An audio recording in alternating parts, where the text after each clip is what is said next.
Hello, friends across the world. Greetings from Australia again.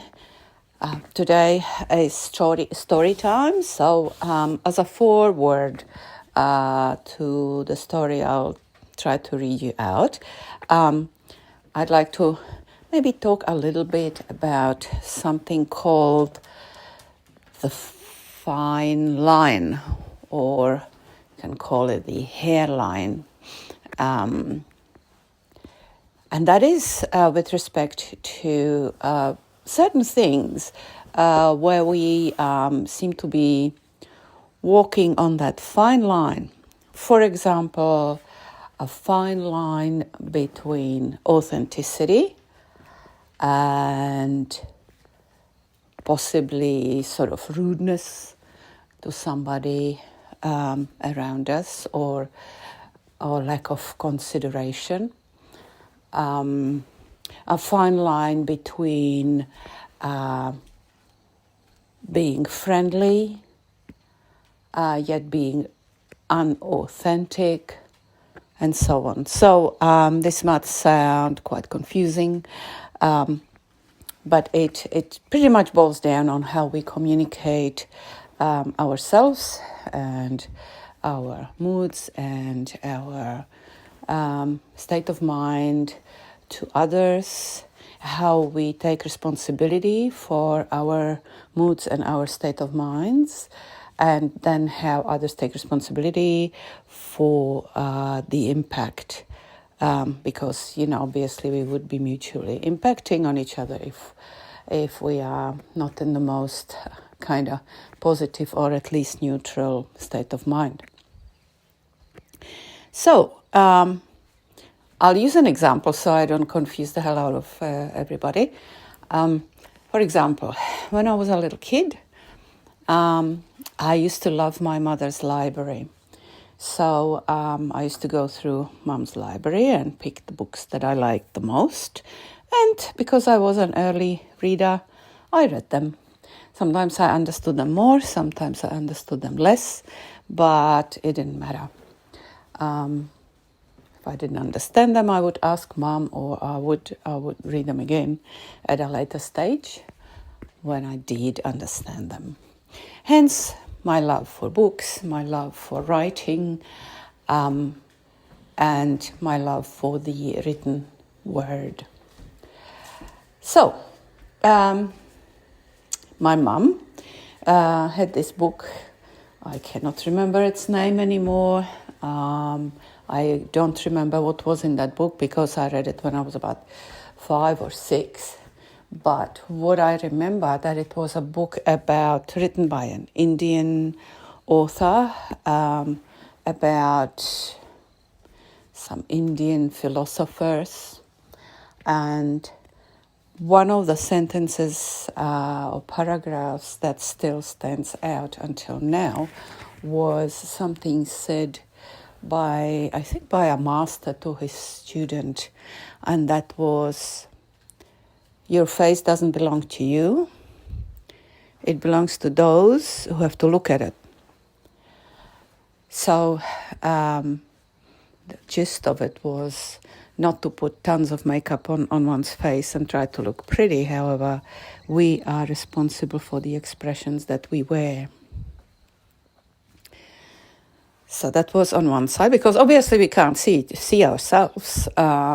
So we might think we look deep in thought, and yet we can look quite grumpy or unsettled, and that can be misinterpreted by others, and so it goes, and the downward spiral starts of assumptions, of misinterpretations, misrepresentations, misreadings, and so on and so forth.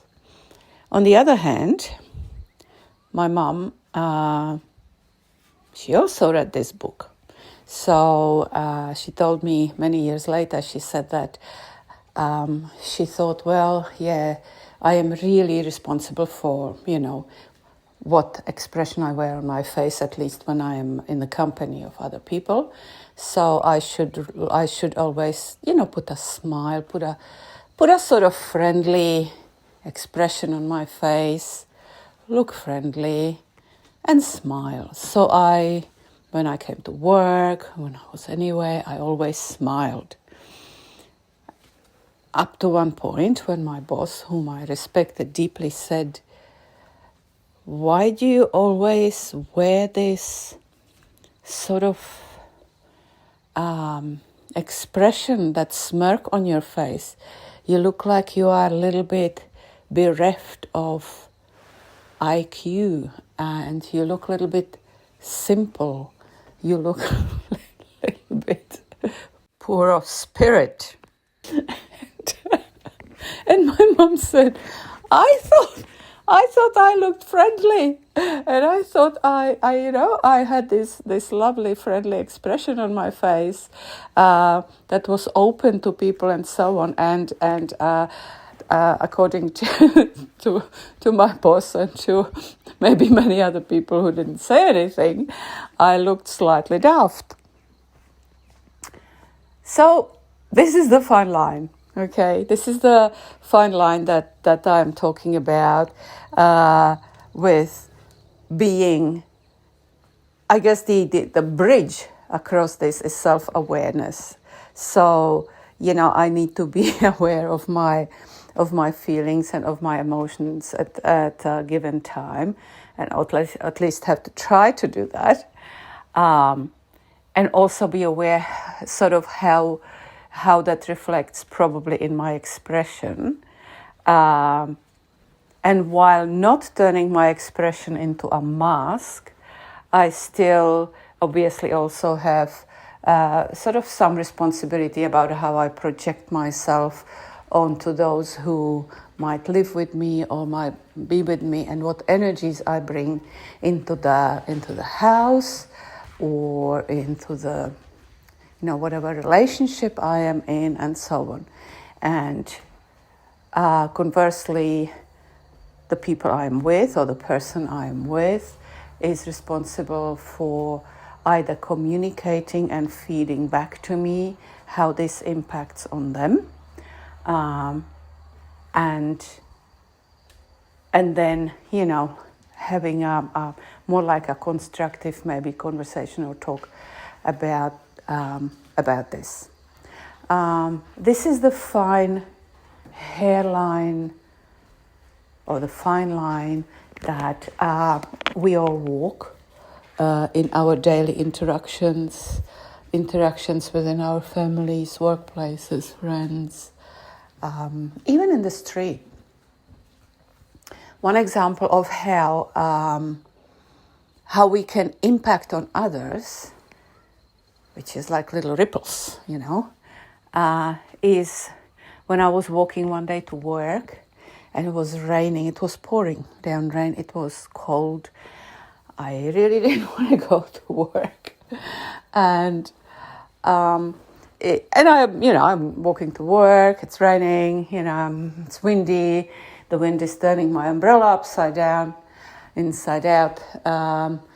I look wet, miserable and grumpy, and I keep walking, and across from me comes a young woman, and she's equally wet, and she's equally, obviously disheveled by the wind and so on. And she looks me in the eyes, and all of a sudden she smiles at me. I'm a complete stranger. And she has this most beautiful, radiant smile, and she smiles at me. And what do? Of course, I smile back at her, okay? Because that was just such a surprise, and it was such a lovely surprise. And I just thought, what am I grumpy about here? That I'm a bit wet. There are years when I'm so grateful for the rain, so that I have to go to work. Well, what if I don't have a job? Come on, first world problems here. So I smiled at her, and then I kept walking, and there were some other grumpy people walking, going wherever about their business. And I smiled at them. And probably about, 9 out of 10 smiled back at me. So that's the ripple effect that we sometimes can have, and we don't have to smile daftly, 24/7. But, every now and then when we can see, somebody who is probably not in the best place or best mood, and we feel that this might be actually the right thing to do, follow our instinct in that, and do something just as little as a smile that's, that might change their day and make their day. Rather than also keep frowning and feeding in the negative energy of the day. So hence I wrote this story, and it is actually a story about a friendship, which I use the metaphor of a vase. Some of you pronounce it as vase. So that goes back to the history of my country, where we obviously had all these fantastic craftsmen and artists who worked with crystal glass and turned it into absolute masterpieces, and they still do.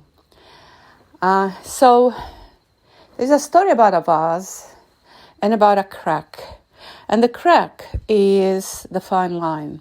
It is the thing where in friendships, because this story is about a friendship, in friendships there can be so many attributes, there can be so many good intentions, best intentions in the world. But every friendship, every relationship, I sincerely believe, begins with a crack. And the crack is our past, the past of the people involved in that friendship, the baggage, that they carry with them, the past experience, the past traumas, the past and the past good experience as well, So the past disappointments in friendships, and so forth and so on. And it's up to us how we then maintain those friendships, how and one of the fine lines is also expectations from the other person. So I tend to now enter friendships with no expectations whatsoever, but that's been learned throughout many decades. But sometimes expectations can also be the downfall of relationships or friendships. So I'll leave the rest up to you to sort of ponder, to think about, and please feel free, I'll be grateful for your feedback. I'll be grateful for your own stories if you want to share, your own things that you'd like to add or ask or mention, please do so in the comments below. I'll be most grateful, and for your, interaction with this, if this sort of what I'm sharing here means anything to you. All right? So here it goes. The story of a vase. Once upon a time, there were two friends. They both had their virtues and their vices. They both carried some baggage, but it did not matter, for they were wise and willing to overlook each other's suitcases, bags, and backpacks whenever they got in the way. So it happened that over time their friendship grew. One day, one of the friends, let's call him Dreamer, made a crystal vase. He mixed all the right ingredients, poured the mixture in a well-fitting form, and placed it in the furnace. Now, there is this thing about a furnace. Even with the right temperature, one never knows the outcome. In this case, all looked fine. The vase was beautiful, slender and tall. It captured the sun and offered a flattering view of the objects behind. Both friends admired the vase. As they were turning it in their hands, looking through it, they did not notice the small hairline crack. "Imagine the potential this thing has," said Dreamer. "Just close your eyes and project your dreams onto the crystal surface. You will be amazed." His friend Artist liked the idea. And because he was more of a doer than a dreamer, he liked to make dreams come true. So he asked Dreamer, "What if I cut an image into the crystal? It could represent our friendship." Dreamer thought, "It is okay as it is." But then he remembered all the beautiful things Artist had already created and the goals he has accomplished for both of them. "I think that's an excellent idea," said Dreamer aloud. "Go ahead, it will turn out beautifully." So Artist set to work. With a small circular saw designed for cutting crystal, he began creating images. What emerged was beyond words. The once brilliantly clear surface turned into a web of intricate beauty. The rays of the sun fragmented and were reflected in thousands of miniature rainbows. When he saw the end result, Dreamer gasped. "This is breathtaking. It's exactly as I imagined."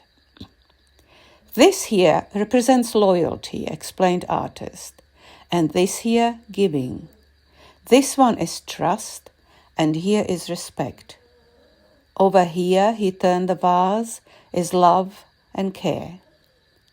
"Wow," said Dreamer, "such an amount of work you've done. How beautiful and complete it has become. It's all there." "Nope," disagreed Artist. "There is one more thing missing, honesty. And it will fit neatly just about here." He pointed at a small empty space. "It is beautiful as it is," mumbled Dreamer. "Let's keep it clear and imagine things as they come." "It will be even more beautiful once it's all finished," reassured Artist. Somewhere beyond the realm of reality, the scale of equality tipped to one side. Artist went back to work. All was going well. The image of honesty started to emerge. All Artist's heart and soul went into this last final effort. It will be perfect, he thought. One last cut, one final dot, completing the symbol of friendship as seen through Artist's eyes. And then, as he was turning the completed piece of beauty in his hands, the vase shattered. It disintegrated into thousands of tiny fragments, unknowingly adding this final statement to his work. Artist happened to cut too deep. It was only a hairline too deep, no more than the initial crack the vase bore all along unnoticed. With the symbol of a perfect friendship destroyed, there was nothing left to say, nothing more to do. Both friends parted company. Dreamer will eventually dream up a perfect dream and accept uncertain outcomes, whilst Artist will keep turning dreams and hopes into reality. Wise and respectful of each other, they will always have fond memories of their friendship, unclouded by unkind thoughts. Their paths may never meet again, but even that is part of the journey. Somewhere behind, just about where one road divides into two, remain shards of a friendship destroyed by nothing but good intentions. There they all lay, loyalty, giving, respect, love and care, trust and honesty.